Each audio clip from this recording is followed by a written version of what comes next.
Tears. The rain falls full and hard against the windshield of Joan's caravan, leaving gray, cloudy streaks like skim milk along the surface. I pull the hood up on my powder blue hoodie and open the door to face the din. The puppies clamor to get out of their crate after a 3-hour ride, and I reach to find a lead while trying to block their escape.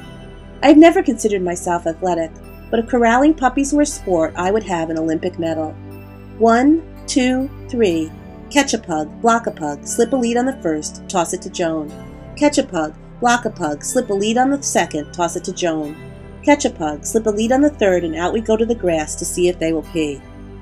The small strip of grass in the IHOP's parking lot crouches in a sea of pavement, creating only a slim runway for the pugs to do their business. They circle and shake, each trying to slip the unfamiliar leads snaked around their necks. They are 14 weeks old and ready to go to new homes.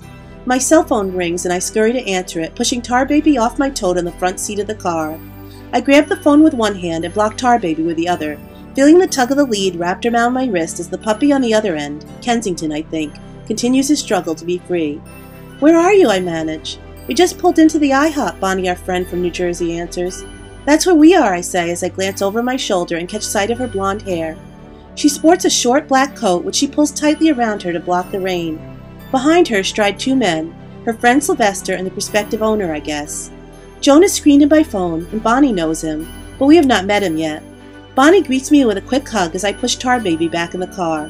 A plump, cool rain droplet drips off a browning tree leaf and slides down my back. "Aw, aren't they cute?" Bonnie squeals, while simultaneously introducing Sylvester and Bob. Sylvester holds his own leash with 3 dogs on the end, 2 shivering Japanese chins in a palm. They and the pug soon huddle into a tangle of tails and noses as they sniff and circle and check each other out. We do the same, assessing Bob in baseball cap and navy windbreaker, his dark skin wet from the falling rain. "Have you had other dogs? Why do you want a pug?" I ask. "I used to have Boston Terriers," he answers as he launches into a tale about his 88-year-old mother and her health, explaining that a pug would be better suited to remaining at home with her all day. He starts talking about puppy toys and clothes, a Halloween spider costume for Kensington, and even as Joan says, "You're mighty sure of yourself, aren't you? Pretty sure you're going to get a pup." I realize that I already like him. The vibe is good. I know he will be taking Kensington home. I pick Kensington up. Big black orbs stare out over the white tuft of fur at his back. "This may be your puppy," I say, handing him to Bob.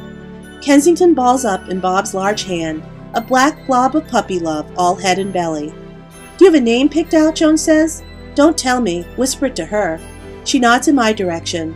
Bob leans in and does so. "Bunja," he whispers. "Bunja," I mime back. "What does it mean?" "It's African royalty," he says. "Tell Joan," I say. Bunja. She likes it, so do I. We don't like the puppies' names to change, but this one fits. Joan could have come up with it herself. It rings unique. We go inside, and over pancakes and coffee, we tell our stories and ask our questions. They hear the oft-told tale of how Prime Minister Clement Attlee bestowed on Joan her first pug. We learn from them their doggy pedigrees. They read through our packet of information and ask questions about food and shots. We ask where the puppies will sleep. Then back into the rain, still falling hard and gray.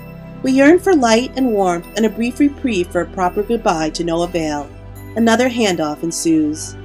I hand Margot to Bonnie with a kiss, helping to zip her into her carrier, and then Kensington. "Goodbye, little boy," I say, handing him to Joan, who in turn kisses him and passes him to Bob. She raises her face to the rain, and tears echo full and hard down the surface of her face.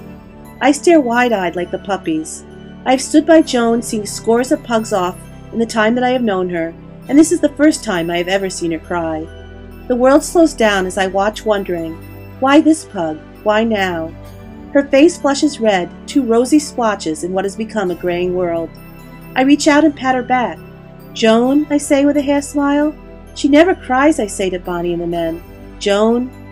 Salty tears mix with unforgiving rain, indistinguishable. The puppies blink, squint, and cock their heads, waiting and wondering what will happen next. They don't know they are leaving. I join them perplexed. The world feels raw and tender and gentle like a baby's breath.